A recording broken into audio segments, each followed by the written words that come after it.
नमस्कार, तुमचं स्वागत आहे अन्नपूर्णा किचन आणि बरंच काही या आमच्या यूट्यूब चॅनलमध्ये। आज आपण बनवणार आहोत गोवा पापलेट फ्राय। त्यासाठी आज आपण पापलेट कट व साफ करण्यापासून ते फ्राय करण्याची सर्व कृती या व्हिडिओमध्ये बघणार आहोत।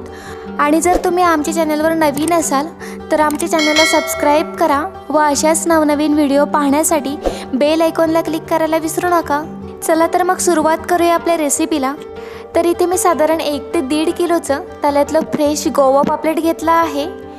आता आपण याला कट करून घेऊयात। आता मी दाखवल्याप्रमाणे या माशाची शेप कट करून यावरचे खवले सुरीच्या साहाय्याने काढून घ्यायचे आहेत।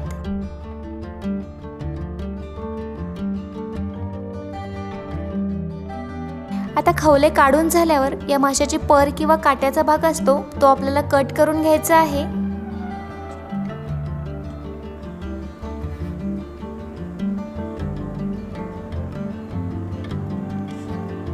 आता मी या व्हिडिओमध्ये दाखवल्याप्रमाणे आपल्याला डोक्याचा भाग सुद्धा वेगळा करून घ्यायचा आहे। त्यानंतर माशामध्ये जी काही घाण असते व ह्यामध्ये असणारं पित्त काळजीपूर्वक हाताने न फोडता बाजूला काढून टाकायचं आहे। कारण हे जर काढायचं राहिलं किंवा ते फुटलं तर आपलं कालवण किंवा फिश फ्राय कडू होते। आता पापलेटमधील घाण काढून झाल्यावर आपण पापलेटच्या तुकड्या कट करून घेऊया। आणि पापलेट कट करत असताना तुम्हाला हव्या त्या साईजमध्ये तुम्ही तुकड्या कट करू शकता। अशा पद्धतीने आपण सर्व तुकड्या कट करून घेऊया।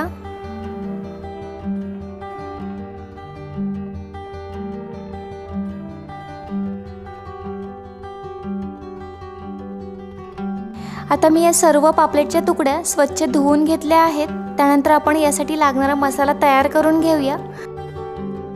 त्यासाठी इथे मी 2 ते 2.5 चमचे आगरी पद्धतीचं लाल तिखट घेतलं आहे। त्यानंतर 1 चमचा हळद, 1 चमचा गरम मसाला, त्याचबरोबर लसूण, मिरची व कोथिंबीरचं वाटण व एका लिंबाचा रस इथे मी घेतला आहे। तसेच तुम्ही लिंबाच्या रसाऐवजी कोकम आगल देखील वापरू शकता। आता आपण मसाला चांगल्या प्रकारे मिक्स करून घ्यायचा आहे।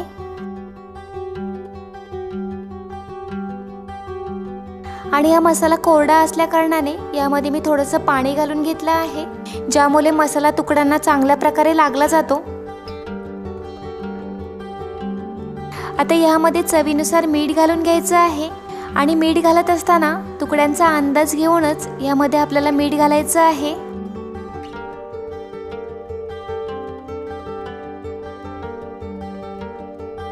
आता आपण मसाला या माशाला लावून घेऊया। आणि मी दाखवल्याप्रमाणे मसाला सर्व बाजूनी चांगल्या प्रकारे लावून घ्यायचा आहे।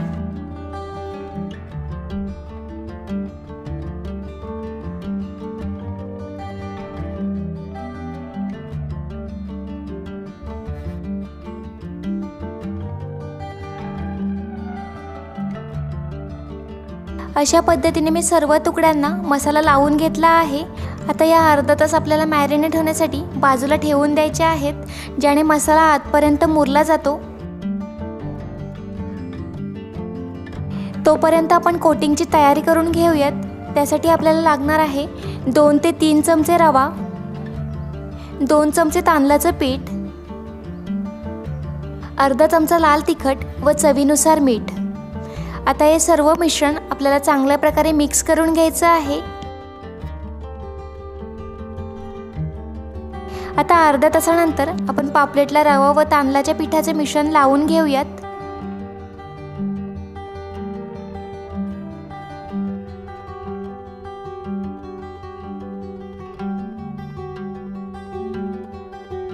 आता बघू शकता सर्व तुकड्यांना रवा व तांदळाच्या पिठाचे मिश्रण लावून झालं आहे।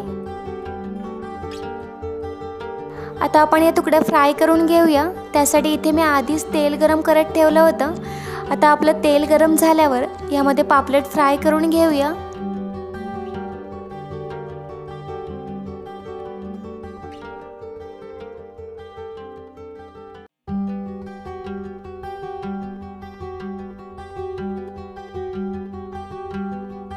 आता एका बाजूने पापलेट चांगल्या प्रकारे खरपूस फ्राय करून झाल्यावर आपल्याला दुसऱ्या बाजूने सुद्धा असेच खरपूस फ्राय करून घ्यायचे आहेत।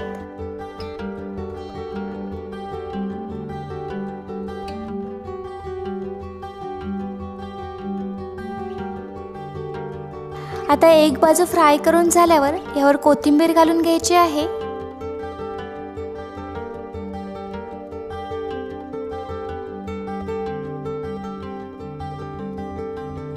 आता दोन्ही बाजूंनी पापलेट खरपूस असा फ्राय करून झाला आहे। आता यावर पुन्हा एकदा कोथिंबीर घालून आपला गोवा पापलेट खाण्यासाठी रेडी आहे।